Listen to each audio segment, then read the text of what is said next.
রাতের পর রাত জেগে কাজ করে যদি চোখের নিচে কালো না হয়, রোদে গরমে ঘেমে তোমার স্কিন যদি ডাল না পড়ে, তুমি যদি রোগা না হও, আমার মনে হয় না তুমি সাফল্যের মুখ দেখবে।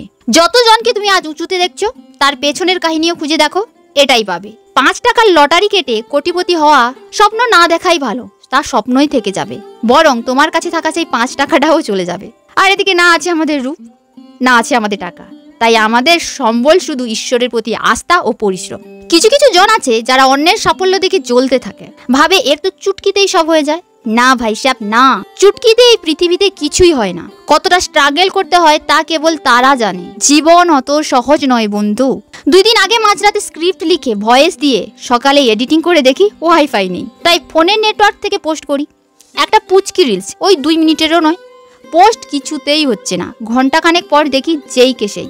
তাই ভাবলাম না হয় একটা ছবি পোস্ট করে দিই, না হলে তো রিচ ডাউন, এমনিতেও হয়ে যায় লেট করে দিলে। কিন্তু সেটারও অবস্থা সে, তাই ছুটলাম ছাদে। এই যে দেখছো এখানে ওপরে একটা চাদর দিলাম, আর এই ভাঁজে ফোনটা রাখি, এখানে একটু ভালো নেটওয়ার্ক ধরে, তাই তেছাদের প্রচন্ড রোদে এই চাদরটা না নিলে নয়, ফোনের অবস্থা খারাপ। আজ থেকে কয় মাস আগে আমিও ঠিক এইভাবে প্রতিদিন ভিডিও আপলোড করতাম, কি গরম কি বৃষ্টি, আর এটা না দিলে তো থাকাই যাবে না। কোনোদিন আবার নিয়ে আসতে ভুলেও যেতাম, আর ঘন্টার পর ঘন্টা এমন রোদে আমাকে ভিডিও পোস্ট করতে হতো। বারবার তোমরা বলতে দিদি বড় ব্লগ দাও, কিন্তু আমি জানতাম এটা আমার দ্বারা অসম্ভব, তাই বড় ভিডিওও দিতাম না। বাইরে যদি কোনো ভালো নেটওয়ার্ক এরিয়াতে আমি যেতাম, সেখানে গিয়েই পোস্ট করতাম। অনেক সময় তাই পরিচিতিরা টিটকারি করে বলে আমার বাড়ি থেকে টাওয়ার নিয়ে যা। এই যে ভিডিওটা দেখছো অনেক আগের, তখন এমনভাবে পোস্ট করতাম। আমাদের কাজগুলো করতে ঘন্টার পর ঘন্টা লাগে, সাথে পোস্ট করতে যদি এত সময় লাগে ভাবতে পারছো কতটা পরিশ্রম করতে হয় আমায়। তাই আমি মনে করি বিনা পরিশ্রমে কিছুই হয় না। আর যে কোনো সোশ্যাল মিডিয়া গ্রো করার একটাই টিপস, প্রতিদিন নির্দিষ্ট সময়ে পোস্ট করতে হবে এবং বেশি বেশি করে পোস্ট করতে হবে, তোমায় অ্যাক্টিভ থাকতে হবে। তাই এটা আমার দ্বারাও অসম্ভবের মতো, যেহেতু নেটওয়ার্কের ইস্যু। আমি স্কুল ছেড়েছি ডিসেম্বরে, আর বাড়িতে ওয়াইফাইও লাগিয়েছিলাম ডিসেম্বরে।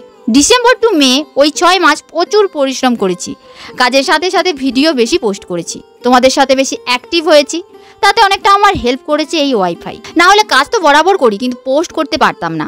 প্রচুর কষ্ট হয়, পরিশ্রম হয়, কিন্তু ভিউজ না আসলে সত্যি এইসব করার উদ্যম পাওয়াই যায় না। অলরেডি মাসের খানেক আগে ফেসবুক থেকে যে আমার ইস্যু দিয়েছিল বিনা কারণে, তার কারণে সেই দিন থেকে রিচ ডাউন চলছে আমার পেজে, তেমন ভিউজও আসে না।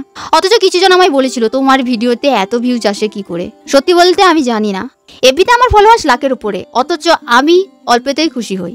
আমি আমার প্রতিদিনের ভিডিওতে এটাই আশা করি আমার যেন 10,000 ভিউজ আসুক, আর এটা দেখলেই আমার মন খুশি। আর এটা নিচে যখন থাকে সত্যি মনটা খারাপ লাগে। আর এমনিতেও নর্মাল ব্লগ দিলে কিংবা কিছু একটা পোস্ট করে দিলাম, তাতে হু হু করে ভিউজ চলে আসে, এটা কোনোদিনও হয় না।